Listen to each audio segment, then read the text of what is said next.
Dia dulu ditakuti satu sekolah, pemimpin geng motor yang semua orang segani. Tapi demi cewek yang bahkan bukan miliknya, ia hancurkan hidupnya sendiri. Balapan liar, tawuran, hingga akhirnya dijebloskan ke penjara.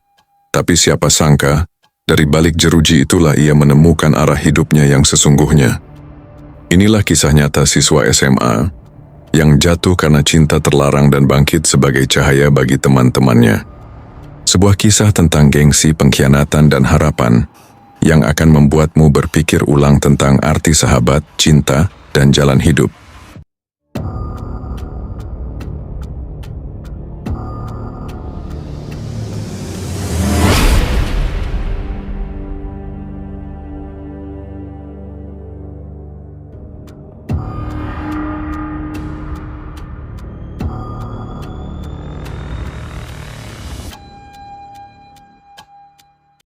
Pagi itu matahari menyinari halaman sekolah SMA Harapan Bangsa. Terlihat siswa-siswi mengenakan seragam putih abu-abu berjalan masuk melewati gerbang. Di antara keramaian itu, terlihat sekelompok siswa laki-laki berjalan dengan santai namun mencolok. Mereka mengenakan seragam dengan lengan tergulung, sebagian mengenakan ikat kepala kain seperti bandana, dan mereka membawa tongkat kayu kecil yang dimasukkan ke dalam tas atau diselipkan di belakang baju. Mereka adalah geng motor sekolah. Meski usianya masih remaja, kelakuan dan gaya hidup mereka seperti orang dewasa yang kebablasan. Salah satunya adalah Dika, sang pemimpin. Wajahnya keras, penuh percaya diri, dan sedikit arogan. Sekolah bukan hanya tempat mencari ilmu, tapi juga medan pertarungan status, gengsi, dan pengaruh. Dan disinilah kisah ini bermula, dari seorang siswa yang salah arah, demi cinta dan pengakuan. Saat jam istirahat, para siswa berkumpul di lapangan. 5 kelompok terlihat jelas duduk melingkar. 1 kelompok berisi anak-anak pintar yang sedang berdiskusi pelajaran. 1 lagi kelompok anak-anak kelas bawah yang bercanda keras. Kelompok anak-anak gaul dengan gaya trendy. Dan tentu saja kelompok geng Dika. Dika duduk dengan kaki terbuka lebar, menyandarkan badan ke tembok pagar, memandangi seorang gadis yang duduk bersama kelompok OSIS, namanya Livia. Pandangan Dika tajam dan ada rencana dalam pikirannya. Setiap sudut sekolah menyimpan kisah, tapi mata seorang remaja yang sedang jatuh cinta tak pernah bisa menyembunyikan arah pandangnya. Kantin, awal retak persahabatan. Di kantin, suasana ramai seperti biasa. Dika dan 2 temannya memesan mie goreng dan duduk di pojok. Tapi suasana berubah ketika Livia datang dan duduk di meja tak jauh dari mereka, bersama cowok lain, Rio, teman sekelas Dika. Rio bukan anggota geng, tapi dia cukup disukai karena pintar dan sopan. Dika langsung berdiri menghampiri Rio dan Livia. "Lu apaan duduk sama dia?" tanya Dika dingin. Rio bingung. "Gue cuma nemenin dia makan kok. Mending lo minggir sebelum gue panas." Seketika suasana kantin hening. Api tak akan menyala tanpa gesekan, dan dari meja kantin itulah bara itu mulai membakar. Sore hari setelah pulang sekolah, Dika dan beberapa teman gengnya menunggu Rio di gang sempit dekat rumahnya. Begitu Rio lewat, mereka menghadangnya. "Lu kira siapa lu deketin Livia?"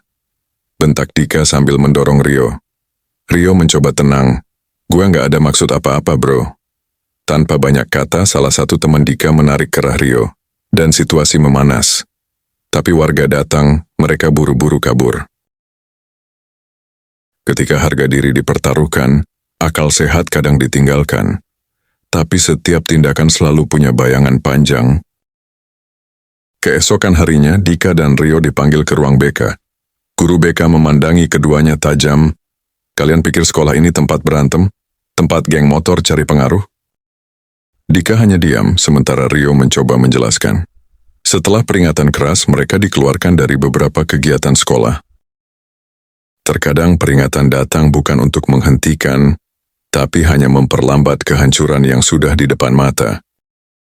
Malam hari di jalanan sepi kawasan industri, Dika dan gengnya menyiapkan balapan motor liar.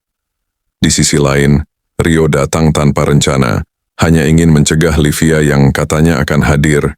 Dika melihat Rio dan menantangnya balapan. Kalau lo menang, gue bakal mundur dari Livia. Tapi kalau lo kalah, jangan pernah deketin dia lagi. Rio tak bisa menolak. Suara knalpot meraung dan mereka melesat. Cinta seharusnya menyatukan. Tapi malam itu, cinta jadi taruhan yang terlalu mahal. Di tengah jalan, motor Rio tersenggol oleh teman Dika yang menyusul dari belakang. Rio terpelanting dan tak sadarkan diri. Livia yang datang terlambat hanya melihat Rio sudah tergeletak. Ia menjerit dan menangis, sementara Dika terdiam terpaku, sadar bahwa semua ini sudah terlalu jauh. 1 detik bisa mengubah hidup, dan malam itu segalanya berubah, termasuk penyesalan yang tak akan bisa ditebus. Keesokan harinya, polisi mendatangi rumah Dika. Dia ditangkap atas laporan kecelakaan dan balapan liar.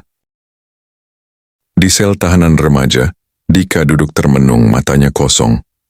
Ia teringat semua kenangan, semua keputusan salah, dan semua kerusakan yang ia sebabkan. Penjara bukan hanya jeruji besi, tapi ruang hening yang memaksa kita mendengar suara hati sendiri. Beberapa minggu berlalu, Dika menerima surat dari Livia. Isinya tak penuh amarah, tapi penuh harapan. Ia menulis, "Gue nggak benci lo, Dika, tapi lo bisa lebih dari ini. Lo bisa jadi pemimpin yang benar, bukan cuma buat geng, tapi buat masa depan lo." Dika menangis diam-diam. Surat itu menjadi titik balik. Ia mulai mengikuti program penyuluhan, bahkan jadi juru bicara anti geng motor untuk sekolah-sekolah lain. Terkadang, cinta yang tulus tak memanjakan. Ia menegur dan mengarahkan. Beberapa bulan kemudian Dika kembali ke SMA Harapan Bangsa. Bukan sebagai siswa tapi sebagai penyuluh yang berdiri di lapangan, berbicara di depan seluruh siswa. "Gue pernah bangga jadi anak geng. Tapi sekarang gue bangga bisa nolongin kalian supaya nggak salah jalan kayak gue." Seluruh siswa dia menyimak.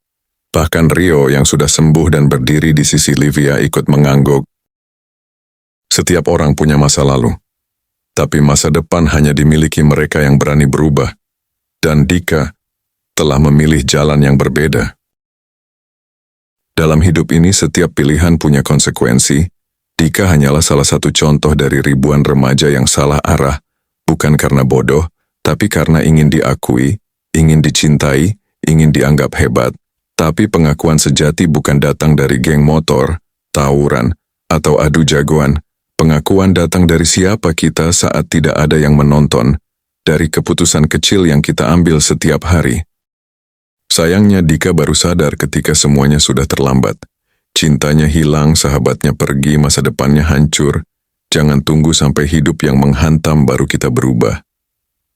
Belajarlah dari cerita ini. Untuk kalian yang masih duduk di bangku sekolah, ingatlah, masa depanmu terlalu berharga untuk disia-siakan demi gengsi sesaat. Kalau kamu suka cerita seperti ini dan merasa ada pelajaran hidup yang bisa diambil, jangan lupa like, komen, dan subscribe. Biar kamu nggak ketinggalan cerita-cerita lainnya yang penuh makna dan realita kehidupan. Karena 1 klik subscribe dari kamu adalah dukungan besar buat kami terus berkarya. Sampai jumpa di cerita selanjutnya. Setiap cerita punya hikmah, dan setiap klikmu adalah bagian dari perubahan.